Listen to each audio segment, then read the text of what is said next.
You ready? My coach, Barbara H. Smith. Why did I hire her? Because she's the best. Barbara H. Smith is a powerhouse. She just walks in the room and grabs your attention, and she does that in a way that just makes you feel loved and like she's paying attention to you. She cares about you, and she wants to see you be your best self. She was able to dig inside and find the passion that was deep within me. Barbara's energy is one of the reasons that I had to have her as my coach. I love the way she is real with people. The reason I felt like I needed a coach was because I have some big goals and I needed to build my confidence. I knew that Barbara could help me do that. I felt that I could trust her. I would definitely recommend to get coaching from Barbara H. Smith if you feel like you need to level up your confidence. She would just help you feel like bold, like you can take on the world. She has really shown me who I am. She has changed my mindset to a place that I know that I am more powerful today than I would have ever been if I had never met Barbara Smith.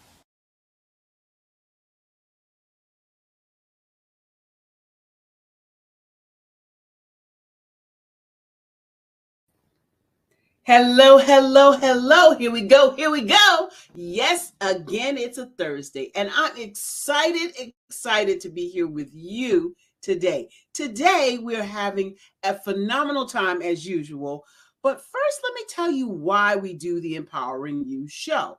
We do this show for you to learn more about phenomenal business owners, specifically small business, and people in the community that might not otherwise get a chance to show and share what they do, what they sell, what they have, what they bring to the table. And so we bring them on the Empowering You show so that you can learn more about their business and participate in building the community. So that's why we do the Empowering You show. And I'm so excited to do that for the community because we hear a lot about the negative things that are going on, the murders, high crime, the rate of inflation. We hear all of this stuff in the news. And this show is more about lifting as we rise. If you're not helping somebody, lifting somebody up, then that's why we're here. What are you doing? So, having said all that, I'm excited to be here as usual. And I'm always excited to bring on my co-host, the sensationally smooth, always sexy and spicy, Shani Smith. Always sprinkling a little magic on you. How you doing? How you doing? Excited as usual to see your face in the place, Madam Deb. I know. You know we're at the Brooklyn Bridge, right? Together, Girl, right? Did you know? What in the what? Love the nighttime technology when it works, right? So today, Shani has a insatiable habit of always surprising me. Well, today the surprise is on her because we are showcasing Shani Smith of Can Do Spice today. How about that? How you like me now? Oh, okay. I guess that's fair. That's fair. I've surprised you quite a few times. Okay. But game on. So, definitely on. Shani is a phenomenal cook, chef person type. She's got on her chef jacket today, showing us she look a little vertically challenged, standing on the stool. I'm a little on the shorter side. Sorry, guys. But she is a phenomenal cook, and as such, she creates flavorful blends with healing benefits. So, Shani, what do you do? Stop it. First of all, you got this. Okay, you definitely got this. But the long story short of it all is that you know how people love to enjoy food and they just, don't understand how to flavor their food. They want to replicate meals, but they don't really know how. So what I do, they're interested in supplements. They just don't know where to begin. What I've done is I took the guesswork out. So I created spice blends that also have healing benefits so that people can enjoy flavor and wellness at the same time. That's going to save them money. because they have to buy all these different things. It's going to save them Right. time because I took the guesswork out of it. And I really created it for cooks at any level, really. People always would ask me, like, what's in this and what you put in that. And, you know, you say a little bit of this and a little bit of that, and you sprinkle to the ancestors, say stop, that kind of thing. Well, I took the time to make sure that a cook at any level could also create a delicious dish. And it gets the conversation about healing started. So that we can start healing from the inside out. Because most people think that flavor doesn't come with wellness. They think that that means they're going to be eating salads and radishes all day. And that's farther from the truth. I love food. Once upon a time, I'm like, give me a fried Oreo. But now today, I'm like, let me veganize this dish. I'm all in. So that's so good that you said something at the end that is kind of frightening for some people. When you say veganize this dish, what do you mean by that? Really, what we're looking for is taste and texture. So the first thing when I say to someone that I'm vegan, they say, well, where did you get your protein from? And depending on how I'm feeling, if I'm feeling frisky, I'll say I get my protein the same place the cows get theirs, from plants. Ooh. But if I don't feel like being like that, you know, I get them from certain dark leafy greens. I get them from beans. I get them from nuts. You know, it depends on what mood you get me in. But we're looking for taste and texture. You wouldn't eat a boiled piece of chicken that had no seasoning either, you know, no different than you would anything else. So we want that familiar flavor. If you're looking for chicken, sometimes you're looking for like rosemary, marjoram, thyme, those things that you normally will put on a roast chicken. Then you want the texture that you're looking for. And many times you can get that from, believe it or not, something as simple as a mushroom. Don't say it. Don't say it. A mushroom. We think about like button mushrooms, especially the canned ones. And I mean, let's be honest, they are disgusting. Not sorry. They're gross. But fresh ones, there's so many different species and so many different textures that you can get from them. I'm just saying, I love you're going to have to fix me something. You're going to have to prepare me something to convince me, because any mushroom that I've ever had was nasty. Okay? Nasty. No, because they didn't know what they were doing. They probably, one, needed can-do spice. Probably. One. And two, it's all in the preparation. It really is. Certain things you're going to need to press the water out. You're going to have to cook it a little bit different, but you really can get what you're looking for out of lentils, out of beans, out of even like vital wheat gluten protein. So the sky's the limit. If you're thinking about it, you're going to eat chicken, turkey. Those are your birds for the most part, maybe some Cornish hen. You're going to eat fish. You're going to eat beef, pork, lamb, I don't know, maybe a goat, right? But that's about it. And you're just remixing that all kinds of ways as best you can, but you're probably eating chicken in some form 3 to 4 times a week anyway. Easily. So to say that what are you going to eat? As if the only thing I could possibly eat is a salad. Like, no, I could eat curry, whatever. I could have jerk, whatever.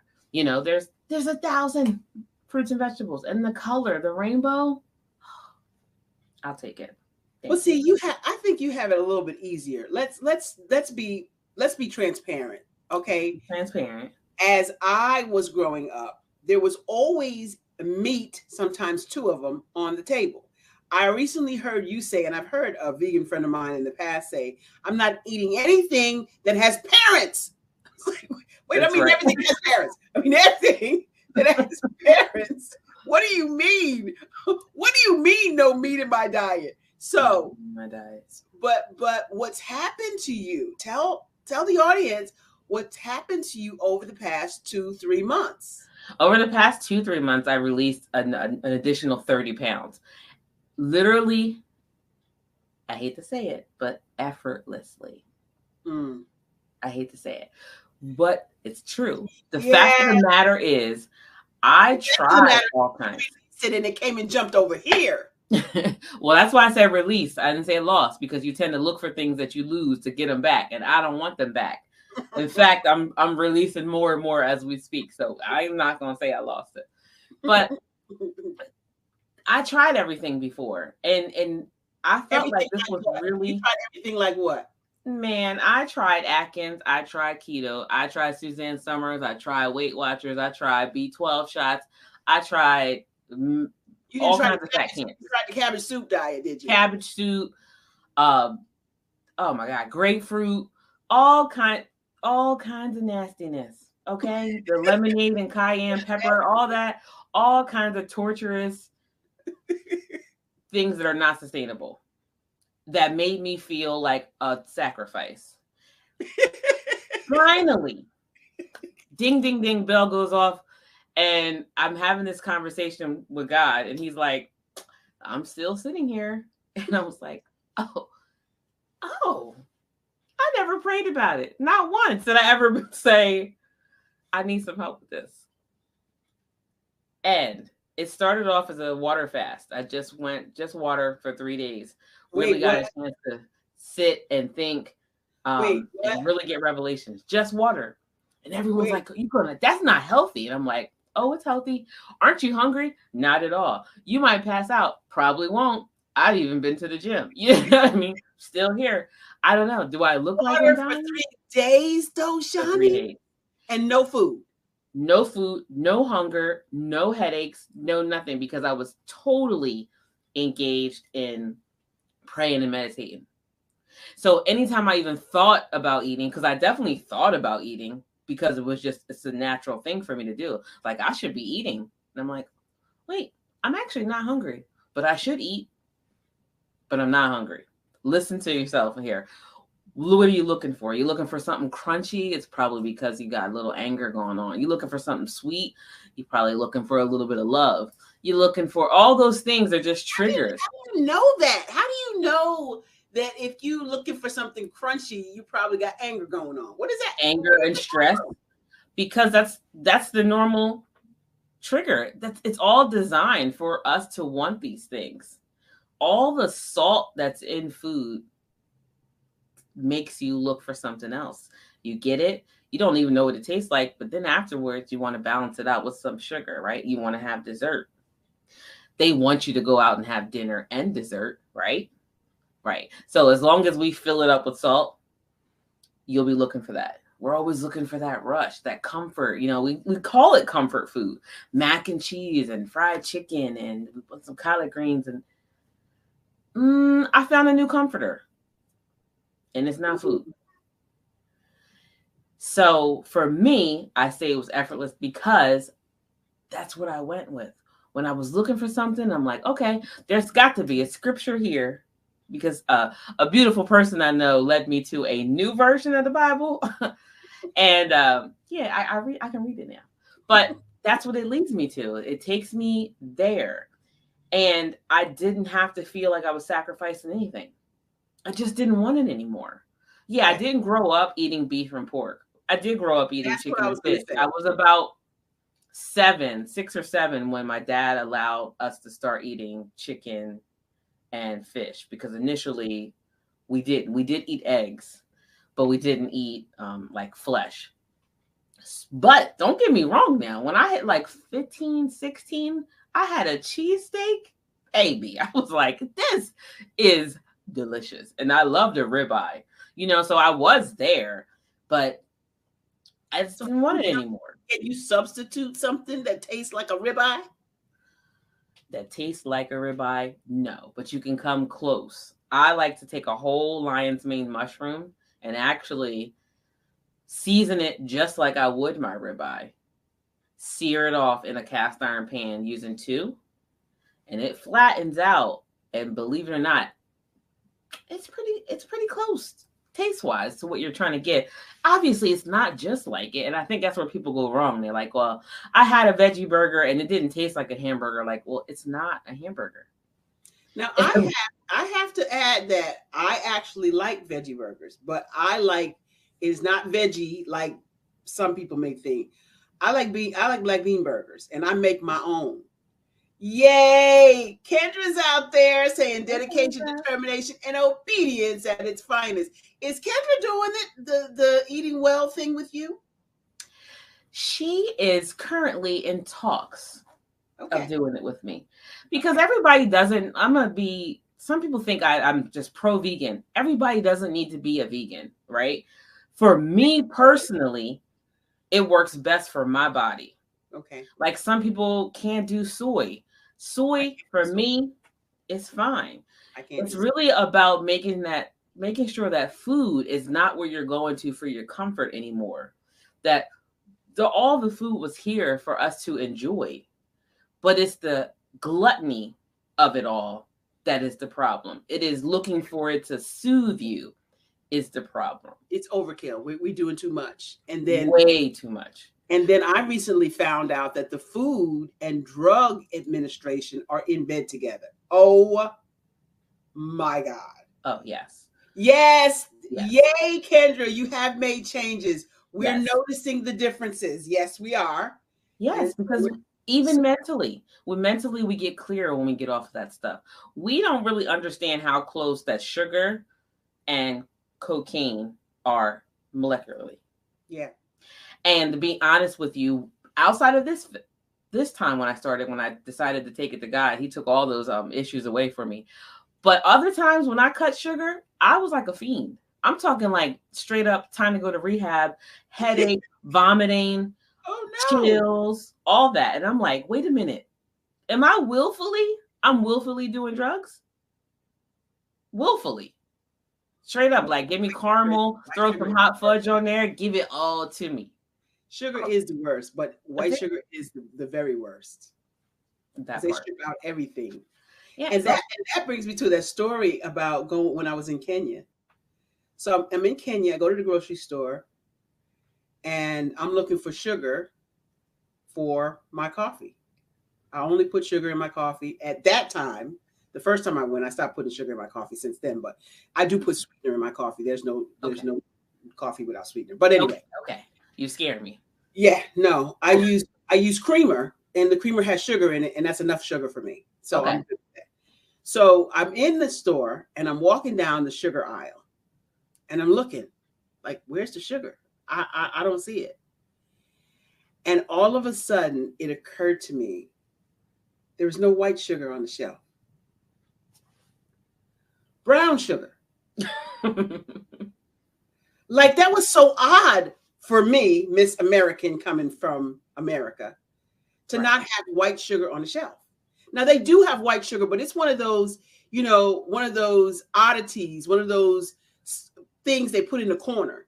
So I really had to look for it to find it. It was there, but all over the place, brown sugar. And I'm like, now there's a subliminal message for your behind. Now, was it like brown sugar, like we know brown sugar, like with molasses in it? Or is it in its natural state? It's raw sugar. Okay. And raw sugar is brown. But somebody thought it was a good idea to take the brown out. Oh, that was funny to me all of a sudden. That was cute. Okay. Well, Mark Lee was talking about the food industry being one of the largest lobbyists out there. Mm-hmm. And people use food to soothe their pains emotionally, mentally, and physical. Yes, and yes, they do. It's attached to everything. Think about it. You're having a celebration, you're going to the restaurant. Mm-hmm. You're having a funeral, you're eating. And matter of fact, you're eating the food at the funeral is the very food that probably killed the person at the funeral that you're at. And we're all in. That's what Pamela D. Marshall said. She said she looked around the room. She went to her uncle somebody's funeral. She looked around the room. He had died of heart attack, high blood pressure, the whole 9 yards. And she looks around the room and there's fried chicken and macaroni and cheese and potato salad with mayonnaise. And she thought to herself, the very thing that killed Uncle Toe, whatever his name was, is the very thing y'all are eating. And Kendra said, that's because nobody wants plain hot bean juice. Not the hot bean juice. So I'm not going to feed into that kind of foolishness, all right? Put an ice cube in that bean juice if you don't like it hot. That's what I got to say about that. That sounded like an inside joke. What is the hot bean juice? Yes, it definitely was. But we got to get away from that. We have to get away from that. What is comforting about that? Really, only 10% of the food-related illnesses are genetic. The other 90% was in your control. And we think like, well, you only live once. I'm glad you said that. Yeah. You only live once. YOLO. I'm going to enjoy life. And I'm like, listen, it's not one of those things where it's like you jump out of a plane and you just die immediately. It's not like that. It's going to be one of those things where you got a CPAP machine, you got oxygen, you have obesity, you're taking a bunch of medicines. It's one of those things. And it is. And I'm glad you said that, because for many years, people have said, in my family, doctors have said to me, it's not a matter of if you're going to get diabetes, it's a matter of when you're going to get diabetes. And I said, the devil is a lie. I rebuke that in the name of Jesus, because I've noticed that members of my family have diabetes and have had for years, but their diets consisted of all of these polyunsaturated fats, all of this lard, and it was what they had available at the time when on plantations. But the food was different then. Now the food is so not like the food that many of our ancestors ate. No. And it's all laden with all kinds of chemicals that our bodies can't process. And so mostly, I'm not saying I'm 100%, but mostly I eat whole foods.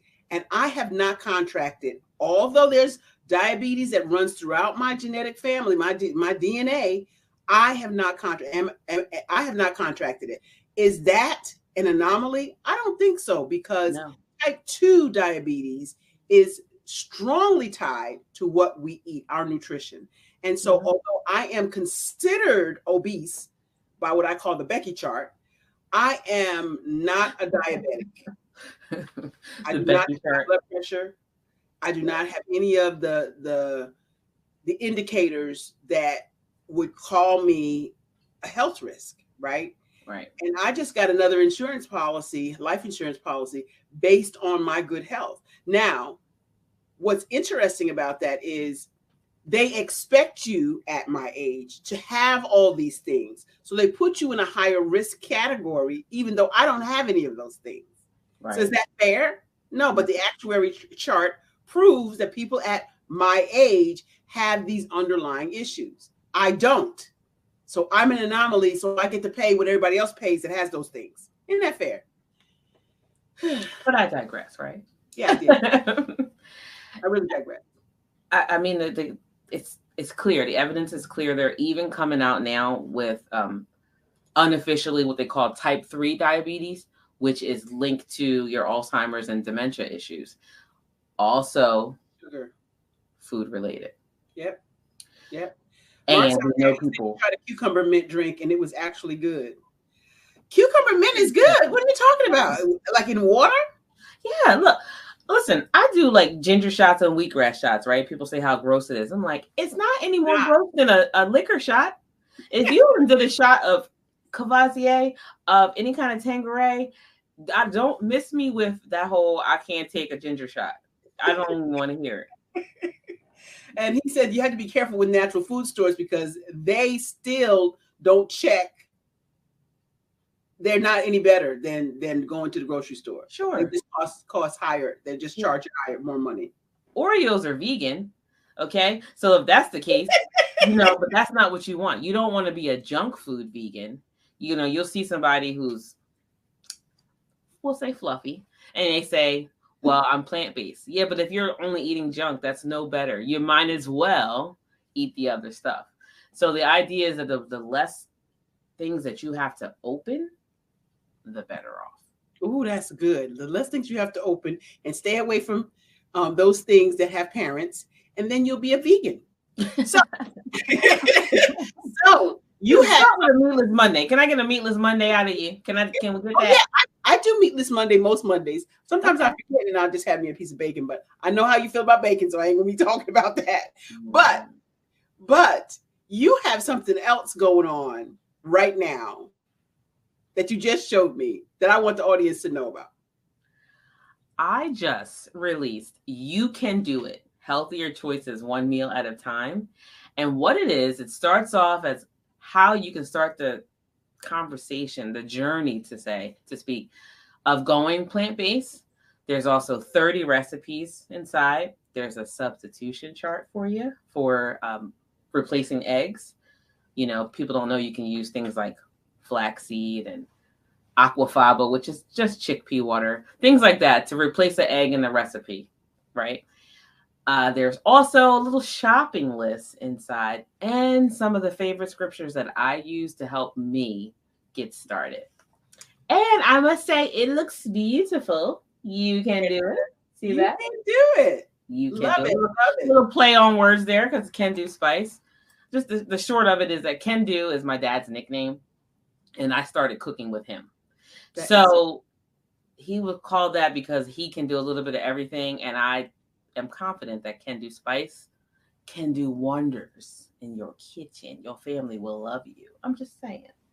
And it is true because I am a customer of Can Do Spice and I have to have my Mary Green. So with that said, what do we have going on in the BHS organization before we get out of here? Before we get out of here, tonight, don't miss it. There's only a few spots left, just a few. So don't miss it. Repping Your Brand online and off, 6 p.m. tonight, Eastern Standard Time. To sign up, simply go to bit.ly/repping your brand. Understand, people, that you are the brand because they have to get to know, like, and trust you before they go any further. So whether you have a business or you just simply need to be able to communicate with your coworkers, with your family, you have to be able to communicate tonight. 6 p.m. Eastern Standard Time is where you want to be. You want to give them a little teaser, a little taser. Well, you always get asked, what do you do for a living? How cool would it be? How massively confident would you be if you were able to walk into a room and you just chomping at the bit for somebody to say, what do you do for a living? Because you know exactly what to say, how to say it, and how to engage your audience. Ask me what I do. Ask me what I do is how you're going to feel when you walk into any room, anywhere, and someone asks you what you do for a living. That's what we're going to talk about tonight. In addition to that, what do you do when you go to a networking event? How do you gather all of these business cards? And then what? Right. Do you know which ones you want to reach out to? Are you reaching out to all of them or none of them? And why do you have to have a differentiation? There's something you can do to decide which to reach out to and which to put in your left-hand pocket. More about that tonight at 6. Ooh, so there's a difference in the pockets. That's right. You better be there. 6 p.m. bit.ly/repping your brand. And then after repping your brand, going forward, we have some other stuff going on in the BHS camp. What is that?